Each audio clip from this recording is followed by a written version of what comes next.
right, here we go. So we're gonna try to get to the end. Look, if the episode runs long, they can edit it. But let's talk the NFL and vaccines. Megan McPeak, you and I started to have this conversation offline. I'm gonna ask you, who is the bigger disappointment?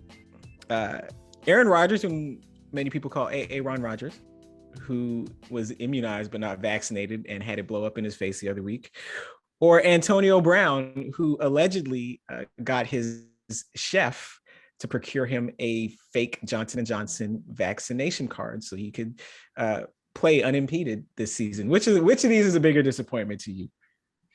I think they're both equally disappointing because, to Aaron Rodgers' point of being immunized, eventually it wears off. Does it not?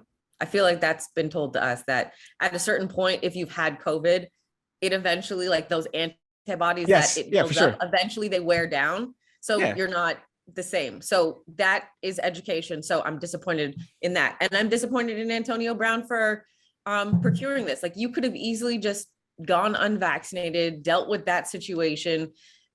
But instead you decided to use your chef and then not pay him and have it backfire.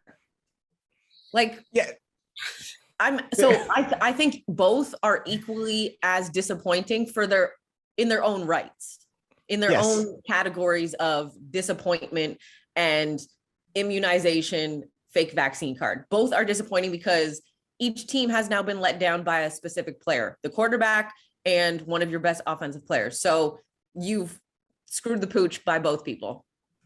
Yeah, there are levels of disappointing, right? Yeah. And so, like, the most disappointing is the person with the fake vaccine card, because like they can't even own the fact that they don't want the vaccine, and they are out there potentially endangering teammates, staffers, family, whatever. Like, I have more respect for Kyrie or our man Cole Beasley, because at least they have said, I'm not getting the shot, and whatever inconvenience that comes with not getting the shot, I guess I'll take that inconvenience. Whereas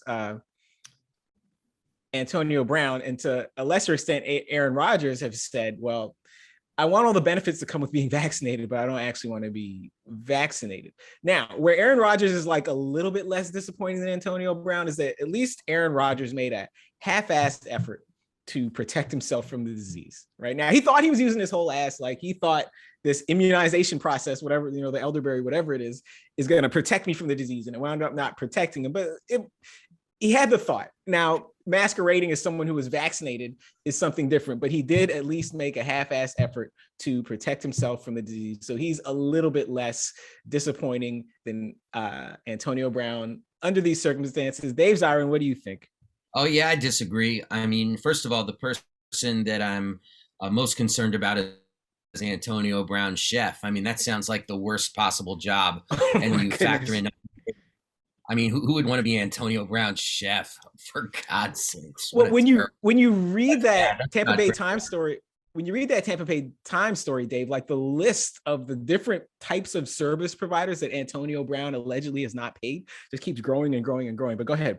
So I guess I'm disappointed in Antonio Brown for not paying people for what is undoubtedly a terrible job. But the person I'm more disappointed in from a COVID perspective is without question Aaron Rodgers, because Aaron Rodgers is a meathead football fan's idea of an intellectual.